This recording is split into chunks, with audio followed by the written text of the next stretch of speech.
So thanks everybody for joining the seminar. These are the bi-weekly Climate seminars, and je vais passer en français parce que le premier séminaire est en français. C'est un grand plaisir de présenter mon collègue de l'Institut Géographie et Durabilité à l'UNIL, Patrick Rera, qui va nous parler du retour du vélo pour une transition vers une mobilité bas carbone. Et Patrick, je te cède l'écran. Oui, merci.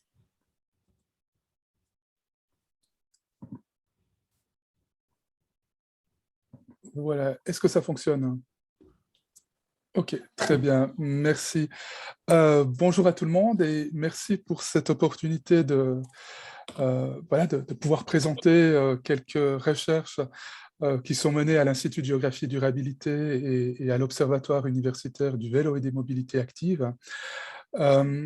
Cette présentation, elle aura aussi un autre but, c'est finalement de faire une introduction à la présentation de mon collègue Dieter Dietz tout à l'heure, puisque l'UVEMA et le laboratoire ALICE que Dieter dirige, ont eu l'occasion de collaborer puisqu'on a mené un projet CROSS, donc qui est un programme qui vise justement à la collaboration entre UNIL et EPFL. C'est un projet qu'on a terminé en fin d'année passée, et puis on continue nos réflexions. Et moi, je vais vous présenter en fait effectivement la question du retour du vélo. J'ai mis cette image de Mix et Remix que je mets parfois dans les présentations où je montre à mes étudiants. L'idée n'est pas forcément d'arriver à ce type de voirie. Par contre, ce que je trouve intéressant, c'est que par son dessin, Mix et Remix nous force un peu à remettre en question ce qu'on perçoit finalement comme étant évident, comme étant naturel, parce qu'on est habitué à l'aménagement de la voirie de nos villes d'une certaine manière, et puis cette habitude fait qu'on peine parfois à voir qu'il y aurait eu et qu'il y a d'autres manières de faire. Pour commencer, un petit clin d'œil aussi par rapport à la problématique touchée par Climact. Le vélo, on estime que l'invention du vélo date de 1817. Ici, vous avez le baron Karl von Drais, qui a inventé ce qui a été appelé la draisienne.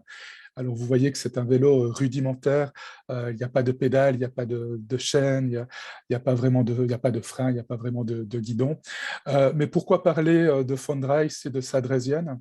1817, j'ai dit l'invention, c'est pas un hasard, parce que 1815, grande éruption, énorme éruption volcanique en Indonésie, des quantités très très importantes de cendres sont projetées dans l'atmosphère.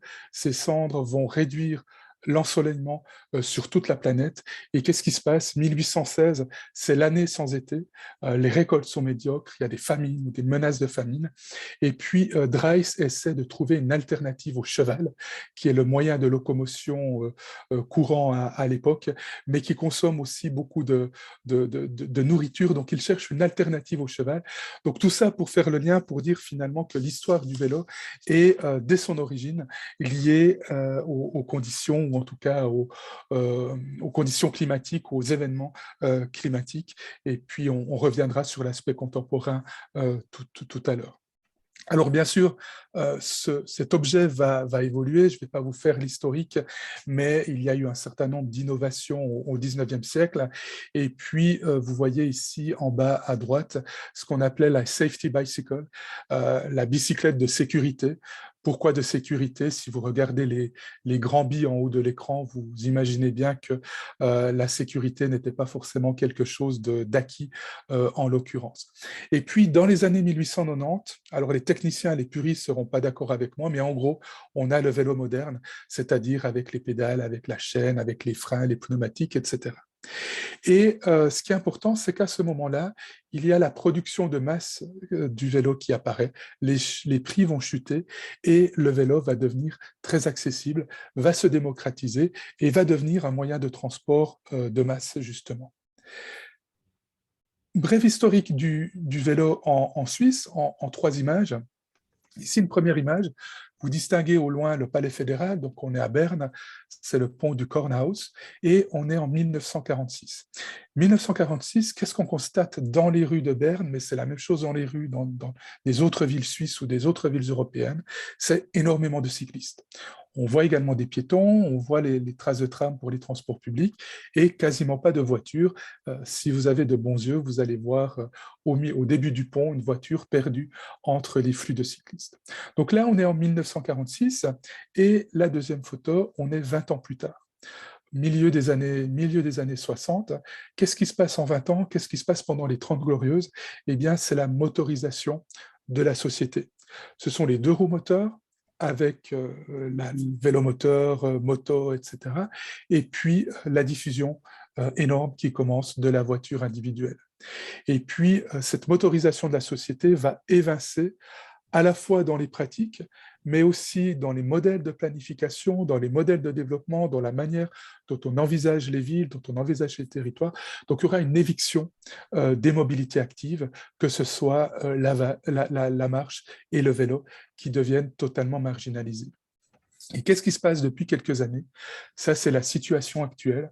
On voit un nouveau paradigme qui est en train de planification, qui est en train de s'organiser. On fait à nouveau de la place au vélo. Vous voyez qu'il y a des bandes rouges au carrefour, mais il y a aussi des pistes cyclables derrière les arrêts de bus. Les transports publics sont très présents, on essaie d'améliorer leur efficacité. Et les voitures ici qui s'y engagent, on est dans des zones 30, on n'ose pas tourner à gauche, à droite, on n'ose pas aller à certains endroits. Donc on essaie de sortir de cette dépendance automobile pour trouver d'autres modèles de planification. Alors, pourquoi s'intéresser au vélo? Ça peut paraître un petit peu paradoxal. Pourquoi finalement on revient à un mode de transport qui a été inventé il y a 2 siècles, alors qu'on parle en même temps de solutions technologiques comme la voiture autonome, comme l'Hyperloop ou toute une série d'inventions qui paraissent tout à fait prometteuses, en tout cas quand on se contente de regarder les images de synthèse. Pourquoi s'intéresser au vélo? Alors, bien sûr, il y a les questions d'émissions de CO2. Rappelez peut-être que le tiers des émissions de gaz à effet de serre en Suisse, émis en Suisse, sont liées à la mobilité. Donc, ça veut dire qu'on ne prend pas en compte les liaisons aériennes avec l'étranger. Donc, c'est énorme, un tiers. Et ça veut dire que si on parle de transition énergétique, eh bien, il y aura également une transition mobilitaire à réaliser. La deuxième icône, donc transition énergétique, et effectivement parce qu'on a un peu plus du tiers de l'énergie finale consommée en Suisse qui est dévolue au transport, et le 94-95% de cette énergie, ce sont des produits pétroliers. Donc, quand on parle de produits pétroliers, de combustion, ben, ça va aussi renvoyer aux pollutions atmosphériques, aux questions de bruit, etc. Donc, un certain nombre d'enjeux environnementaux où des alternatives seraient intéressantes. Le troisième, c'est la question de la congestion, en particulier dans les centres urbains. L'espace est rare et on voit émerger quand même de plus en plus de remise en question de la place de la voiture en ville. Ça peut être les zones 30 de jour comme de nuit, ça peut être les rues à 30 km/h comme à Lausanne la nuit pour diminuer le trafic routier. Il y a des zones de faible émission, etc. Il y a une demande également de plus en plus importante pour davantage d'espace public, d'espace de rencontre, davantage de qualité de vie en ville. Quatrième enjeu, on en parle peut-être un peu moins, mais c'est la question de la sédentarité. Il y a quelques années, par exemple, 500 médecins genevois avaient signé une lettre ouverte au gouvernement en disant qu'il fallait promouvoir les mobilités actives. Pourquoi? Parce qu'on a des modes de vie de plus sédentaires, et puis se déplacer à pied, se déplacer à vélo permet de réintroduire, finalement à l'insu des personnes, des activités physiques régulières. Autre enjeu, c'est la question des distances parcourues. Alors, on parle d'une société où on se voit comme une société de hypermobile. On se déplace de plus en plus vite, on se déplace de plus en plus loin. Ça, c'est juste, mais c'est une partie de la réalité.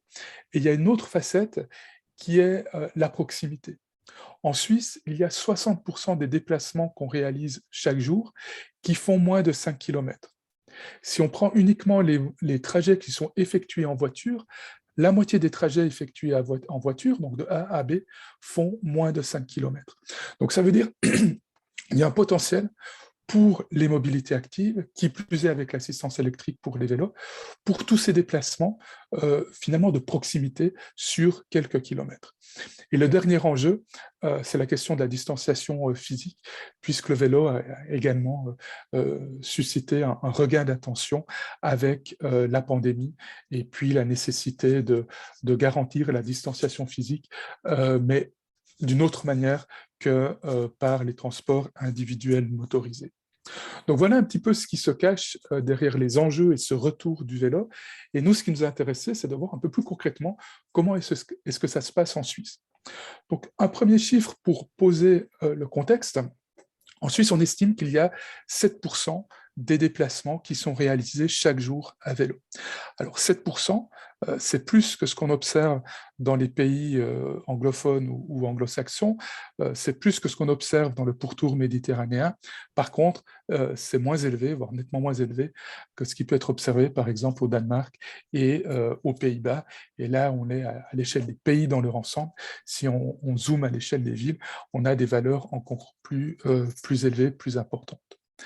Une première enquête qu'on a réalisée au sein de l'Observatoire universitaire du vélo et des mobilités actives, c'est une grande enquête par questionnaire qu'on a fait à l'échelle suisse auprès des participants à Bike to Work. Donc vous connaissez peut-être Bike to Work parce que l'UNIL et le PFL y participent chaque année. Donc ce sont des personnes qui forment des équipes de 3-4 individus qui s'engagent à utiliser le vélo pour se rendre à leur lieu de travail. Et voilà, avec un aspect, on va dire, d'émulation. Nous, ce que ça nous a permis de faire, c'est d'identifier, d'avoir une base d'adresses de cyclistes utilitaires, qu'on appelle, c'est-à-dire des personnes qui utilisent le vélo pour des fins utilitaires, c'est-à-dire comme moyen de transport. Si cette étude vous intéresse, il y a un bouquin en français qui est librement accessible en ligne auprès des éditions Alphil, et il y a également une version adaptée pour un public un peu plus international en anglais.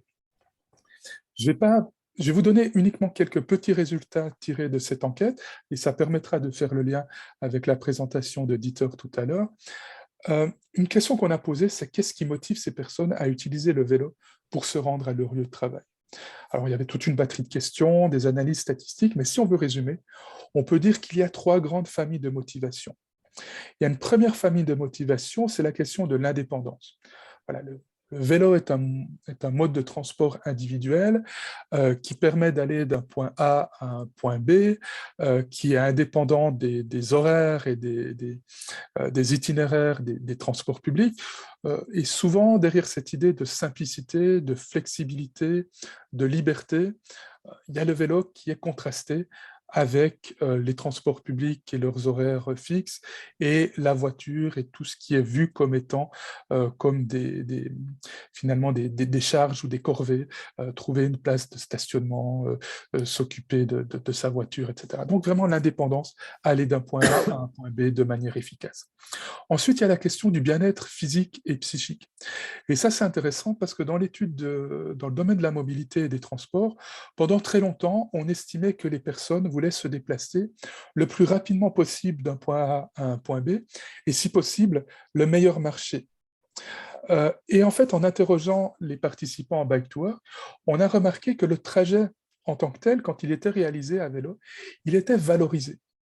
Il était valorisé tout d'abord au point de vue de l'activité physique, c'est-à-dire des personnes qui nous disaient, mais c'est le moyen de transformer un trajet obligatoire, parce que je dois me rendre à mon lieu de travail, mais d'en faire une opportunité d'exercice physique, et ça permet aussi finalement de faire une activité de manière un peu incognito, c'est-à-dire d'éviter de revenir le soir dans sa famille et de repartir à un fitness ou à un club de sport. Bien dire activité physique, ce n'est pas forcément des sportifs. On avait des sportifs de haut niveau qui faisaient des détours assez hallucinants, mais on a aussi des personnes avec des problèmes de santé pour qui 5, 10, 15 minutes de vélo à assistance électrique le matin, le soir, avait déjà des impacts très positifs. Et également le bien-être psychique, tout un discours qu'on n'attendait pas forcément, mais sur le fait que ce trajet, c'était un moyen de se changer les idées, de se déconnecter, une sorte de sas de décompression dans des journées bien remplies avec des activités familiales, professionnelles, des sollicitations, etc.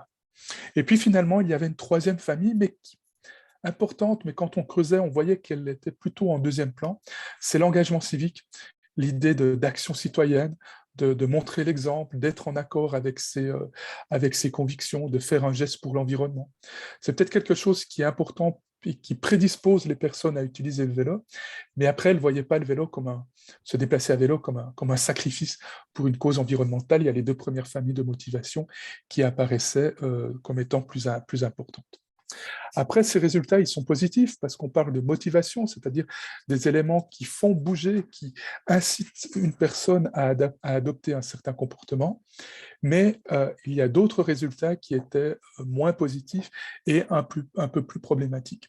Il y a tout d'abord le fait que 14% des participants ne se sentaient pas en sécurité sur leur trajet domicile-travail. Alors vous allez me dire, oui, mais ça veut dire que 86% trouvent que le trajet domicile-travail convient. Oui, mais je pense que ce 14%, il doit interpeller, il est quand même élevé. D'une part, on parle uniquement du trajet domicile-travail, donc ce sont des personnes qui ont aussi adopté des tactiques, par exemple éviter un rond-point, éviter certaines heures de pointe, certains itinéraires. Et puis, on n'a pas les personnes qui n'osent pas utiliser le vélo pour se rendre à leur lieu de travail. On n'a pas non plus les jeunes, les adolescents, très peu de jeunes adultes, et on n'a pas les seniors non plus. Donc ces chiffres, on l'a vu aussi dans d'autres enquêtes, ces chiffres sont plus élevés si on élargit un peu la focale. Un tiers ne se sent pas respecté par les autres usagers de la route. Donc ça pose la question non seulement des infrastructures, mais aussi de la légitimité. Qui est légitime à utiliser la voirie? Comment sont perçues les personnes se déplaçant à vélo par les personnes se déplaçant en voiture? Et finalement, la moitié était assez critique par rapport au transport public. Donc, ce qui montre aussi que les infrastructures actuelles, telles qu'elles existent maintenant en Suisse, s'adressent aux cyclistes qui sont plutôt les plus compétents et les plus motivés, et qu'une partie de la population n'a pas les conditions nécessaires pour adopter cette pratique. Ce qu'il faut bien dire également, c'est qu'il y a des différences entre villes, entre cantons. Là, vous avez une carte de la Suisse avec le sentiment de sécurité. Vous avez les indications également en bas. Vous voyez que la Suisse latine s'en sort assez mal. Vaud a le 26e rang sur les 26 cantons et Lausanne le 24e rang sur 24 villes dont on avait suffisamment d'informations. Les choses bougent, les politiques bougent, mais voilà un peu d'où on part. Et puis, ce qui nous intéressait aussi, c'était de faire le lien entre ces résultats sur les pratiques avec les questions d'urbanisme cyclable. Comment traduire ça en principe d'aménagement? Alors, la question de la sécurité doit amener des itinéraires qui soient sûrs, c'est-à-dire où la cohabitation avec le trafic routier soit est séparée physiquement ou est rendue possible par l'abaissement de la vitesse, des itinéraires qui soient confortables. Pour l'indépendance, c'est la question de l'efficacité du trajet de A à B, mais aussi la mise en réseau de ces différents itinéraires. Et puis le dernier, qui est un peu plus complexe, parce que finalement, les deux premiers, c'est ce qu'on sait faire, c'est un peu l'ingénierie des transports, mais appliquée au vélo. Le dernier, un petit peu plus compliqué, c'est-à-dire de rendre les trajets aussi agréables, de faire en sorte que le trajet ne soit pas vu comme du temps perdu, mais participe à la qualité et à l'attractivité du vélo. Mais plus que la question des personnes qui utilisent le vélo, mais aussi de valoriser le paysage naturel et le paysage urbain. Et on a utilisé deux auteurs belges et néerlandais du bureau Art Engineering qui disaient que traffic space is public space. Et cette idée que si on intervient sur l'espace public pour faire de la place au vélo, il ne faut pas que ça soit seulement ça, ça doit être quelque chose de plus, ça doit être aussi une manière de repenser la ville. Et là, j'ai mis un exemple d'Amsterdam où non seulement on a pris en compte les itinéraires cyclables qu'on voit peut-être pas très bien sur l'image ici, mais l'intervention a été aussi l'occasion de changer ce quartier urbain, de changer les pratiques, changer ce qu'on peut faire de ce périmètre, et ce qui était finalement un axe de circulation devient un parc public, un espace attractif en tant que tel. Dans les recherches qu'on mène à l'UVMA, on part souvent du concept de système de vélomobilité. Juste en dire quelques mots, on s'intéresse à l'usage du vélo et on a vu que cet usage, il varie dans le temps, il varie selon les villes, les pays, selon les groupes de population. Et comment est-ce qu'on essaie d'expliquer pourquoi cet usage varie tellement d'une période à l'autre et d'un lieu à l'autre? On le voit comme la réunion de deux potentiels. Tout d'abord, le potentiel de mobilité cycliste, c'est la notion de motilité de Vincent Kaufmann, qui est prof de sociologie urbaine à l'EPFL. Donc chacune d'entre nous, on a un potentiel de mobilité cycliste en fonction de l'accès qu'on a à certains types de vélos, des compétences, pas seulement pédaler et tenir l'équilibre, mais aussi de gestion du trafic, et l'appropriation, c'est l'image. En d'autres termes, c'est le pouvoir, le savoir et le vouloir. Et comment est-ce qu'on peut agir sur ces leviers? Et puis, il y en a un autre, le pendant, qui est le contexte, le potentiel d'accueil des territoires. Est-ce qu'un contexte est cyclable? Est-ce qu'il est accueillant pour la pratique du vélo? Et puis, dans ce contexte, il y a des artefacts, et parmi ces artefacts ou des affordances, il y a l'infrastructure, les aménagements. Comment est-ce qu'on fait pour qu'une voirie soit accueillante pour la pratique du vélo, mais pour la pratique du vélo pour un public très large? On parle maintenant du modèle 8-80, c'est-à-dire de 8 ans à 80 ans. Et finalement, ce qu'on utilise ici comme outil d'analyse, on a étudié le vélo assistance électrique, le vélo chez les jeunes, les cours de vélo pour femmes migrantes, l'évaluation d'infrastructures recyclables. Eh bien, on peut aussi le voir d'un point de vue politique, qui est de dire, mais c'est chaque fois des leviers d'action qu'il faudrait actionner si on veut promouvoir les mobilités actives et le vélo. Et ce qui est particulièrement important, c'est dans le potentiel d'accueil des territoires, c'est la question de la place, des infrastructures, comment est-ce qu'on aménage les villes. Pendant très longtemps, et c'est encore le cas en grande partie maintenant, il y a une hiérarchie qui est la hiérarchie inverse de ce que je vous montre ici. C'est-à-dire qu'on a aménagé les villes pour les voitures, et après on a regardé la place pour les transports publics, et puis finalement, s'il restait encore de la place après ça, on regardait pour les vélos, et les piétons, on les mettait sur les trottoirs bien délimités, on les disciplinait également avec les feux, les passages piétons, etc. Donc ça veut dire que changer les mobilités, c'est aussi changer la ville et c'est aussi changer de modalité, de modèle de planification. Et ça va toucher l'espace, la voirie qu'on doit réallouer. Et toucher à l'espace est toujours problématique dans le sens où ce système de vélo-mobilité que je vous ai présenté, il est en train de se redéfinir, il est en train de se reconstituer.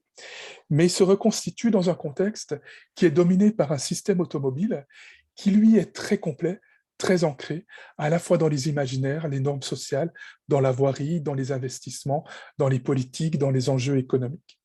Et ce système de vélo-mobilité doit faire sa place. Et quand il fait sa place, eh bien, ça ne se fait pas sans contestation. Vous avez certainement vu les débats qu'il y a lieu, surtout à Genève, mais aussi un peu à Lausanne, sur les coronapistes, ces pistes cyclables qui avaient été testées, mises en place pour assurer la distanciation physique lors du confinement. Donc, quelques mots de conclusion. Bien sûr, le vélo a de nombreux outils, il se diversifie, il y a l'assistance électrique, etc. Mais on est encore dans un système qui est incomplet. Il y a différents leviers d'action qu'on peut identifier dans ce système de vélo-mobilité, mais comment lui donner de la place, notamment dans des villes, dans des territoires dominés par le système automobile. Et puis, si on parle d'urbanisme cyclable, et ça fera le lien avec la présentation de Dieter sur passage paysage, l'idée de l'urbanisme cyclable ou de l'urbanisme aussi pour les piétons, c'est pas seulement de rendre les moyens de déplacement mobilité active efficaces sur la vision de l'ingénieur, mais c'est aussi une manière de changer la vision, la perception et l'aménagement qu'on peut avoir des territoires. Voilà ce que je voulais vous présenter aujourd'hui, à la fois un peu le contexte de la pratique du vélo et certains enjeux pour faire aussi la suite après avec le concept de passage paysage. Et je vais passer la parole à Dieter. So our next speaker is Dieter Dietz. If you want to put your first slide up. And he's a professor and director of the section of architecture at EPFL and director of Atelier de la Conception de l'Espace, the Alice Laboratory. And he is going to speak about Passage Paysage, a new model to transform roads into inclusive multi-mode mobility spaces. Oui, bonjour à toutes et à tous. Donc, juste avant cette séance, j'ai décidé de quand même faire la présentation en anglais, mais si vous voulez ensuite poser des questions en français, pas de souci. So thank you very much for this invitation. I'm really looking forward to present some ideas that we developed together with the laboratory of Patrick's and UEMA and my own Alice. And what I would like to come to directly is that in our proposition, we will talk less about just the bicycle, but literally about active mobility modes, because we believe in the imaginary of the people, which we believe is very important for the transition. These imaginaries can play a major role in actually changing habits that we have today. So the cantonal roads are literally at the intermediary scale between highway infrastructures and capillary road systems. And therefore, if we manage to change habits in that particular segment, we would basically have an impact on the overall transportation habits that we have in the territory. At the same time, these infrastructures that we know so well, in fact, literally are inscribed in the territory, and since hundreds and even thousands of years, these infrastructures like the cantonal roads follow the logic of the territory and likewise of economical and social factors. Since the 1950s, these roads, however, have been progressively dedicated to the car, segregating and marginalizing other modes of transport and fracturing the territory. So today, it's nearly impossible to even cross roads where they are in place. So we know that the cantonal roads basically have become basically barriers in the territory for any other modes of transportation than the car itself. So we would like to work on that and literally see that as a potential for cohabitation between diverse modes of mobility, not just bicycles, but we include any active mobility mode, from being a pedestrian to using little trottinettes assisted by electricity or not. And of course, the bicycle also as a major player in the range of possibilities. Fluidity is a very essential question in that overall picture. And likewise, in that sense, we really believe that this idea of the passage paysage model could respond to the urgency of the climate crisis in putting social, economic, and health factors in direct correlation with a possible and efficient transformation of our traffic infrastructures toward multimode mobility cohabitation. And I think just to make a reference to Patrick's lecture, we see that if we have the Netherlands with almost 30% of active mobility, mainly bicycle, these transitions are possible and not just utopia. So I will very quickly talk about where our research comes from and where we then started to connect to Patrick. We worked on the study for the Grand Genève, the Greater Geneva area, where we proposed a series of actions that are both at minor scale, very small scale actions, how you change, for instance, literally the materiality of certain mobility infrastructures to the territorial dimension, where you can see that if in fact we would use the bicycle, we could inside of Geneva Canton actually pretty much serve a large tail of the scale of the territory. You see on the lower right the time scale that we are looking at. At the same time, we looked via GIS analysis, where are cantonal roads where the surface capacity of change is particularly large. So we looked at multi-lane infrastructures, as you can see in this slide. And with that, we said, if this space would be starting to become shared by many active mobility modes, and we know that the car is the least efficient in terms of space, we may actually start to free a lot of that space for a much more enjoyable way of moving through the territory, literally reconnecting to the landscape if we want so. And we did this quite funny superimposition of Verbier in the Valais, where you can see that the ski infrastructures actually are exactly at the same scale. And we know how much it is a pleasure through active mobility move through the territory. So we think that the scale, in fact, in a short ride from 20 minutes in the morning might actually help a lot in our daily well-being. Traffic space is public space. Patrick already brought the slides, and we also take this as a part of departure because, in fact, traffic infrastructures take an enormous amount of surface inside of our cities here. Just some statistics of the study case we worked on.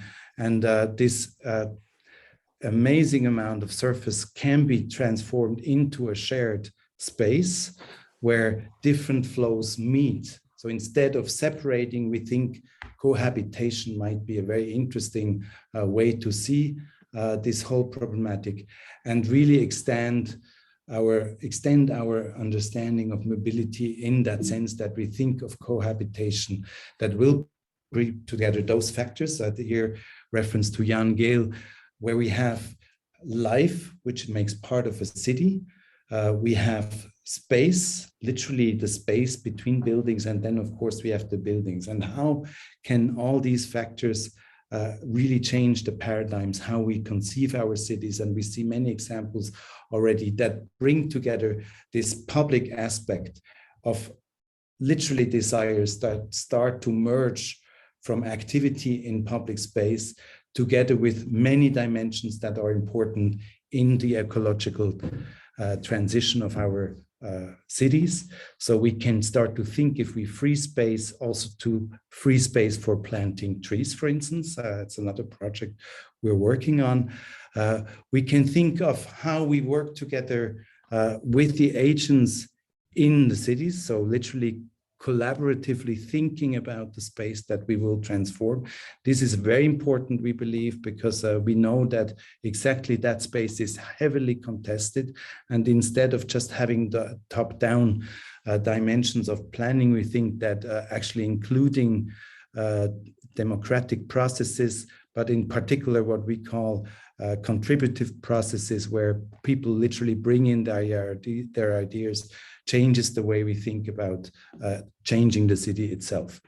And finally, this processual nature of the processes can bring about really transfer of knowledge that is being established in research, for instance, such as Patrick's, into the population with a much less high potential of fracture than usually. And finally, that architectural and urban interventions, again, affordances, as Patrick mentioned it before, actually bring about a lot of positive energy that can be brought together in the context. To do that, I would now like to quickly do a quick travel through several concepts that are already used in different contexts in other cities that bring forward really that embodied experience. So how we feel on a bicycle, how we feel on a trottinette, how we feel moving through the territory as a part of our daily and bodily experience, as a very important aspect in that particular context, and bring that together with all the transcalar questions that finally are as constitutive of modes of transportation as is the individual of each of us as citizens. So the question is, can attention turn into a lever of design to literally start to work on a different mode of understanding traffic space as public space, and that this public space becomes part of the daily life that we finally commonly share. So you see, this is again the space that we have been looking at, and we have a lot of literature that actually proves that this dimension of attention is not just an idea, but actually can be activated through cultural means, but also through scientific means, in terms of an idea of literally making experience at different scales, at different speeds, different experiences, as you can see here, very literally quantitatively, the cone of vision that diminishes by speed, logically, and how we can integrate all these different moments in an understanding rather of ecologies of attention than just guided linear attention as we are normally thinking about in engineering. In that sense, the multimodal traffic is very important because it allows to bring together pedestrian speeds like at 4 kilometers per hour to bicycles with assistance to 45 kilometers per hour in a much more cohabitative way than is usually done. And with that, we believe we have an interesting way to actually think about the motion through territory as something that we can experience positively with our bodies as we do it on the bicycle in the landscape. So literally going through the landscape, and of course also with other mobility modes. This brings about the possibility of how we can literally work with those dimensions as a design tool.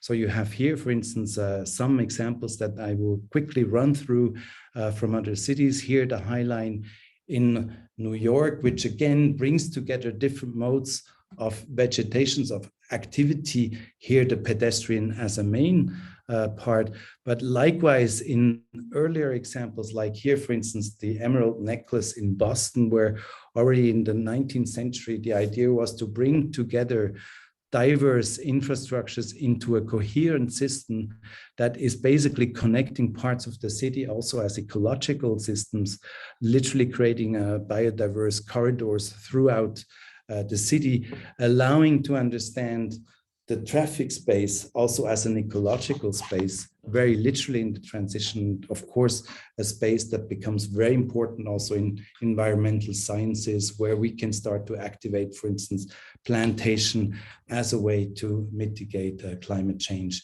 and rising temperatures.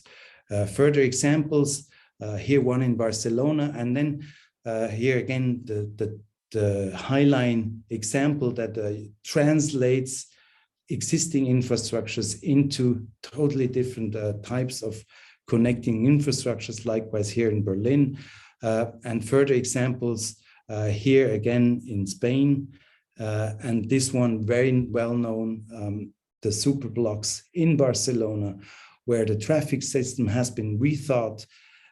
One thing that probably 20 years ago, many would have said this wouldn't be possible, but actually reduces traffic substantially and really reclaims the space for life in the city.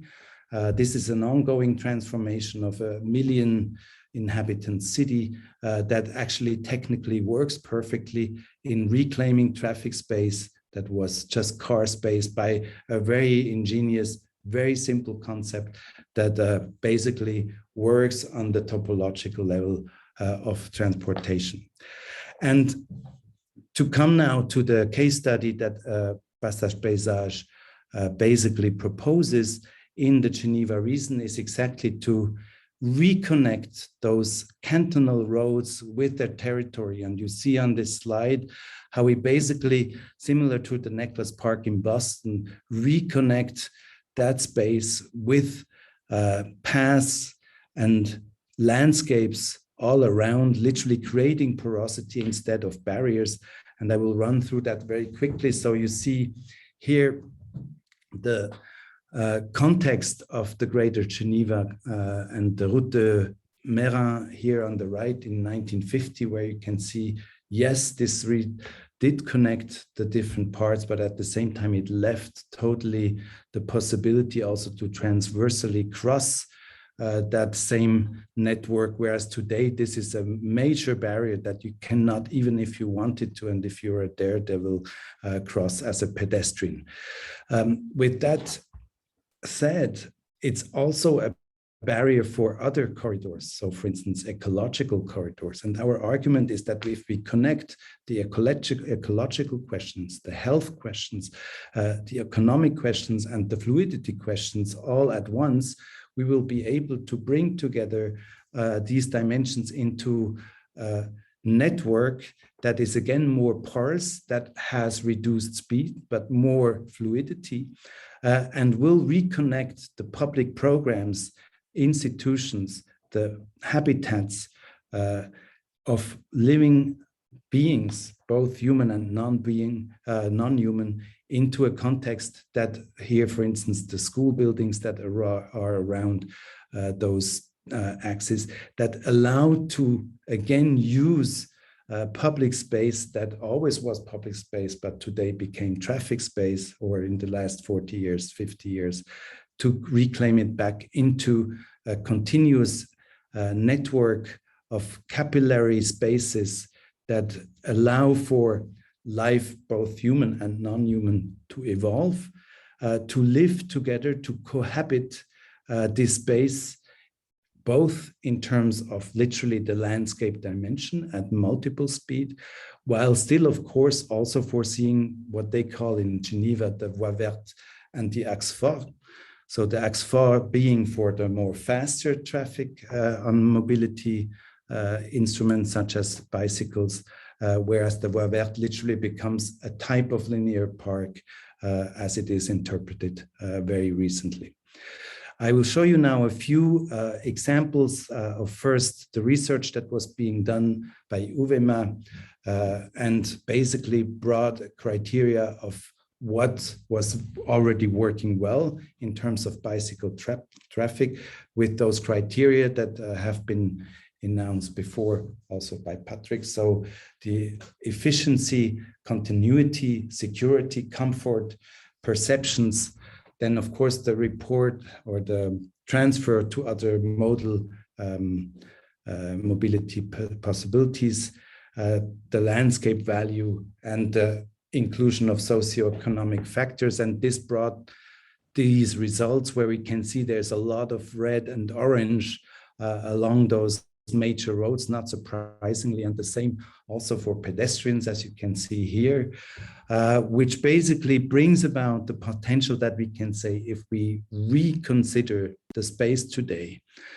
as a shared space where different mobility modes can cohabitate, we can consecrate, and of course always in reducing speed and departing from an idea of a significant report modal, we can rethink those structures, infrastructures, as literally a shared space that connects, as you can see here at Ballexer via, what do you call it? Now I have a blank, as I'm always halfway still thinking in French. Zone de rencontre, mixed with 30 kilometers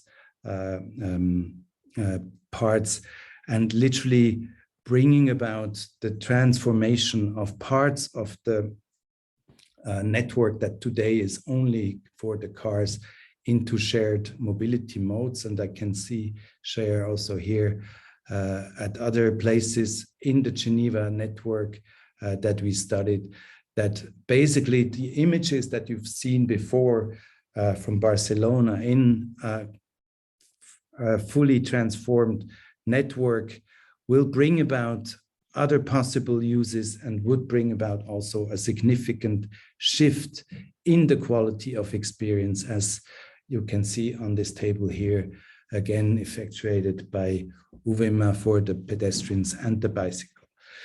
Now, bring that into context, this may partially seem quite utopian, but what is not utopian is that Geneva and the Office de Transport has had a conference de presse just in the past month, or about 2 months ago on 20th of January, and bringing about yet another argument to actually reduce on almost all axes the speed of cars to 30 kilometers, which brings about, of course, exactly that potential to cohabitation in a very, very pointed degree, because still 120,000 inhabitants, they put 10 too much at the canton, are still exposed to too high noise levels.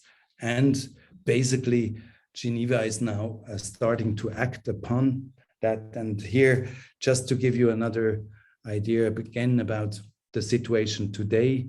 So the black is what is accessible to pedestrians or is apt for active mobility with the scope of the Voie Verte as a linear park, and the Axe 4 here with the green arrow that becomes a more fast way of moving through the territory, with the idea that instead of segregating all the flows according to type of mobility, so car from bicycle and so on and so forth, to use a similar system as in inner cities, where you say that you share the space between bicycles and cars according to speed.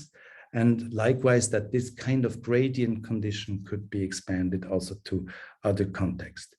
So instead of having those huge surfaces just dedicated to the car, and having also a lot of stationary cars that also will disappear through more shared mobility concepts, that we reclaim that space, so that the space of us as human beings is not the one pushed to the side, basically squeezed between cars, but again, one that links us to the landscape that you can see in the back here, again, the Jura in Geneva, where we believe have a huge potential to basically reinterpret our city in connecting to the landscape and to our own bodies as active modes of mobility source.